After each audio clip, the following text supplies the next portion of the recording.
তো আমি ভেবেছিলাম সকালবেলায় কাজে গেলেই নাকি পয়সা পাওয়া যায়। তো এরকম কাজ করে যে পয়সা পাওয়া যায় এটা আমি কখনো ভাবিনি। এই যে এই মানুষটা এইখানটায় যে এত কষ্ট করে কাজটা করছে, এর মুখের হাসিটা দেখলে কলিজা ঠান্ডা হয়ে যায়। কারণ আমরা প্রবাসী, আমাদের যত পরিশ্রম হোক না কেন মুখের হাসিটা আমাদের সব সময় থাকবে। প্রবাসী ছেলেরা এক একটা স্বপ্ন নিয়ে এখানে কাজে আসে, যেরকম একটা বাড়ি যে 5টা ছাগল কিনবো, ঘাস কেটে খাওয়াবো, 2টো রাজহাঁস কিনবো, চড়াবো, এসব আমাদের বড় বড় স্বপ্ন।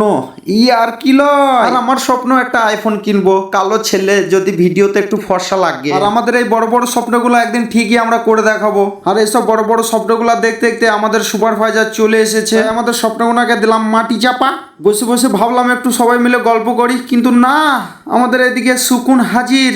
দে খুলা দে, পানি দে, মশলা দে, ফান্ডি দে, উসু দে। গল্প পরে করবো, এখন জলদি জলদি কাজে লাগি। তো ক্যাকড়ার গতিতে আমি এই দেয়ালটাকে ছাবিয়ে দিলাম, এখন শুধু ফান্ডি মারার পালা। ফান্ডি দে রে, ফান্ডি দে। আর আমি ফান্ডিটাকে কমপ্লিট করার পর এখন আমি উসু মারতে লেগে গেছি। আর এটা হচ্ছে একটা গলির মধ্যে কাজ খুব একটা ভালো লিখছে না, বলছে যতটা পারবি ঢাকা দিয়ে করে দে। তাই এদিক ওদিক করে ঘষে মেজে দিয়ে দিলাম ঠিক করে। আমাদের কাজ হয়ে গেছে, এখন বাজে 5টা। আবার দেখা হবে কোন একটা ফালতু ব্লকে। Tata bye bye.